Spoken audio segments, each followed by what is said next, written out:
February 5th, 1945, just days before the end of the Second World War. But what was about to happen at Castle Itter, high in the Austrian Alps, had never been seen in the history of war. On one side stood Hitler's elite Waffen-SS death squad, and inside the castle, an alliance no one could imagine. American soldiers, French VIP prisoners, and even a group of German Wehrmacht troops standing together against a common enemy. Yes, you heard that right. When enemies become allies and take up arms against their own, a battle is born, unlike anything in history. The battle for Castle Itter, the only battle where American and German soldiers fought side by side. But why would a Nazi officer turn against his own country? What secrets did this castle hide? And what really happened on that final day? In today's episode, we uncover one of the most unbelievable chapters of World War II in a remote corner of Austria's Tyrol Valley.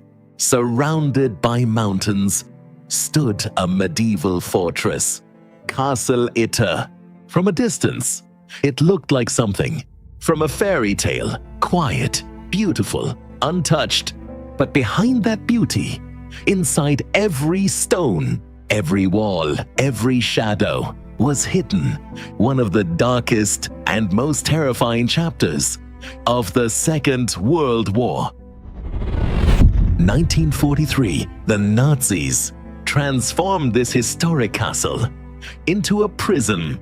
But this was no ordinary prison. It was a high-profile detention facility operated under the infamous Dachau concentration camp. And the prisoners were not ordinary men. They were some of the most powerful figures in France: leaders, politicians, military commanders. Around 15 to 20 French VIP prisoners, men whose survival could shape the future of France itself, were some of the most powerful figures. In France, Paul Reynaud, former Prime Minister; Edouard Daladier, another former Prime Minister; Maurice Gamelin, former Commander-in-Chief of the French Army; Maxime Weygand, a key military leader. At the start of the war, Jean Borotra, a world-renowned tennis champion and former minister; Marie-Agnès de Gaulle, the sister of General Charles de Gaulle; and Michel Clemenceau, the son of Georges Clemenceau. Hitler had a plan, a calculated one. He knew as the war reached its final moments, these prisoners would become valuable pieces on a chessboard. Their lives could be traded, negotiated, used to buy time, to save himself. They were his final leverage. But by May 1945, something changed.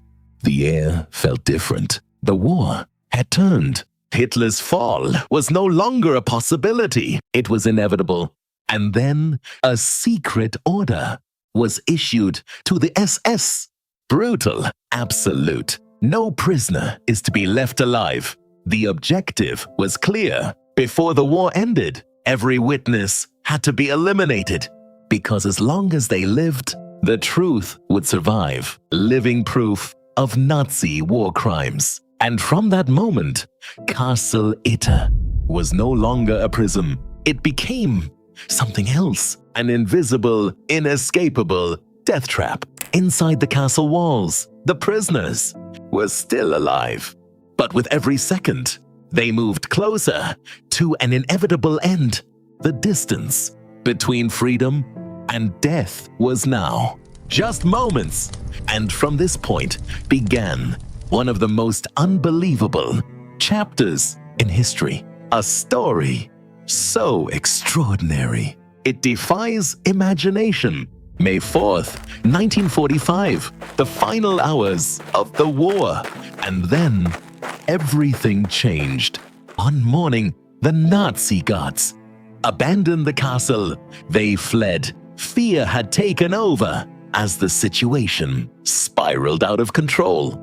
The castle's Nazi commander, Sebastian Wimmer, attempted to take his own life alongside his wife. He failed, and in the end, he too ran. But inside the castle, someone else made a different choice. A Czech cook, Andreas Krobot. In a moment of extraordinary courage, he escaped, riding a bicycle down the mountain, through danger, towards hope, until he found Major Joseph Gangl and asked for help. There was hope in the prisoner's eyes. It felt like the long-awaited freedom had finally arrived. After everything they had endured, this was the moment. But reality was something else entirely. From the towering walls of the fortress, if you looked down toward the mountain slopes outside, your blood would run cold, because they were still there. The most brutal force of the Nazi regime. The Waffen-SS death squads, men who were determined to unleash destruction until their very last breath. And in their world, mercy did not exist. The prisoners realized they were not being freed. They were trapped inside something far worse, a death trap waiting to close in. And at that very moment, in the middle of chaos, an unexpected figure stepped into history. Major Joseph Gangl, a battle-hardened officer of the German Wehrmacht.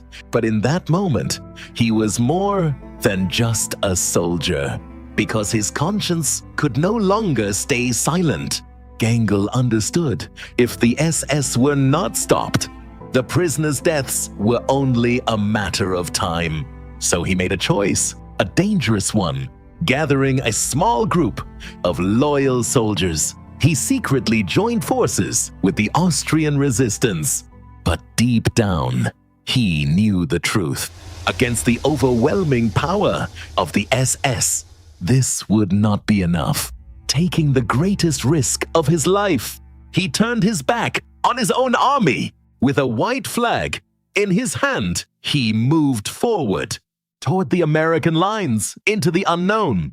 In the town of Kufstein in Austria, fate brought him face to face with a man from the other side, Captain John Lee, a fearless tank commander from Texas, taking the greatest risk of his life.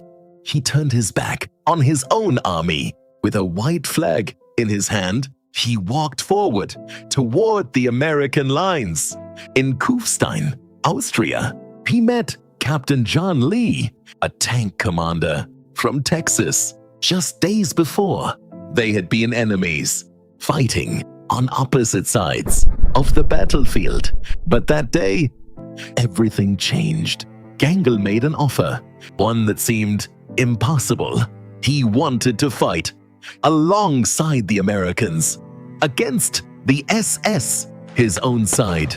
Captain Lee was stunned. Was this a trap or something real? In the end, a decision was made, an impossible one.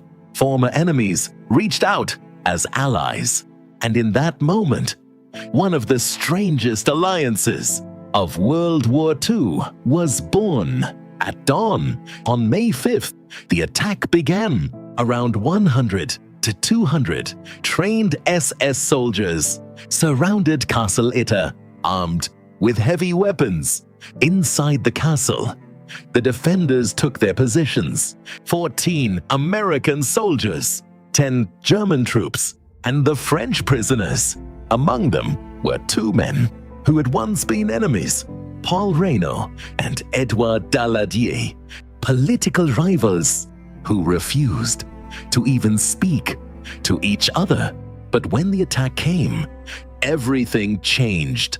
They picked up rifles and stood side by side. One moment, a former prime minister of France, 66 years old, once leading a nation, now standing by a window with a rifle like any other soldier. And beside him, Jean Borotra, a world-famous tennis champion, now facing death in a different kind of game. Disguised, he broke through the SS lines, running for miles to reach American reinforcements. At the same time, outside the castle, the mountains echoed with the roar of Captain Lee's tank, its name Besotten Annie, the only tank they had. Each shell drew the line between life and death. But the fight did not last. At one point, an 88mm shell struck the tank and destroyed it. After that, this was no longer just a battle for survival. It became something else, a final stand where rank meant nothing, only the will to survive and to resist a greater evil. Inside the castle, the battle was at its peak.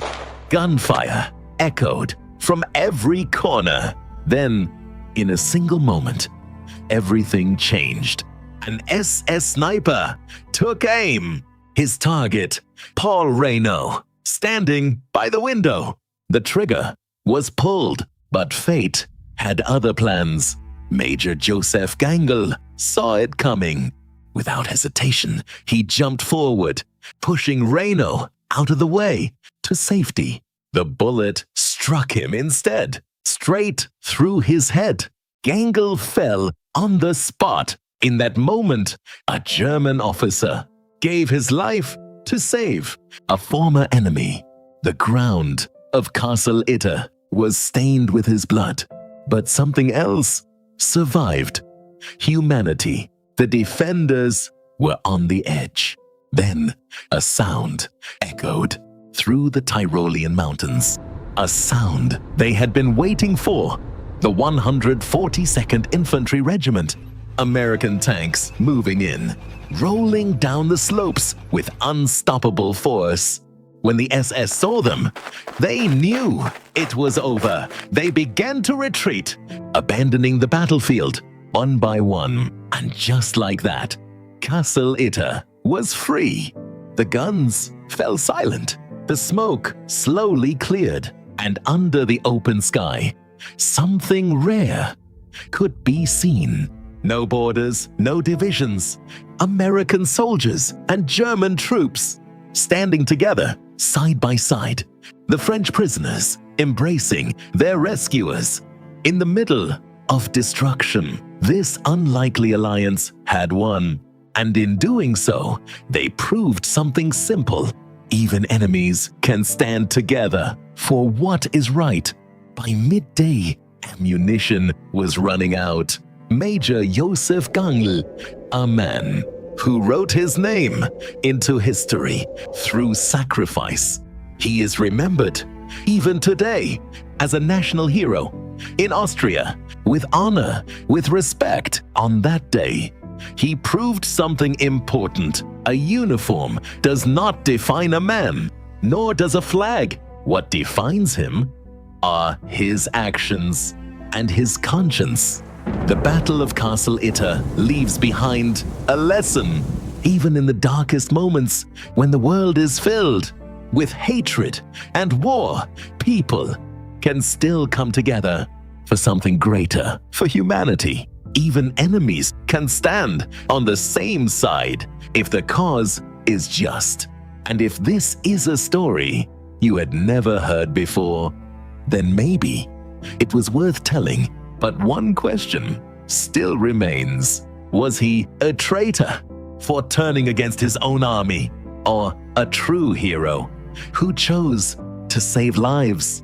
The answer is yours. Let me know in the comments. And if you want to explore more stories like this from history, don't forget to subscribe to Erst Documentary. We'll be back with another story very soon. Until then, stay safe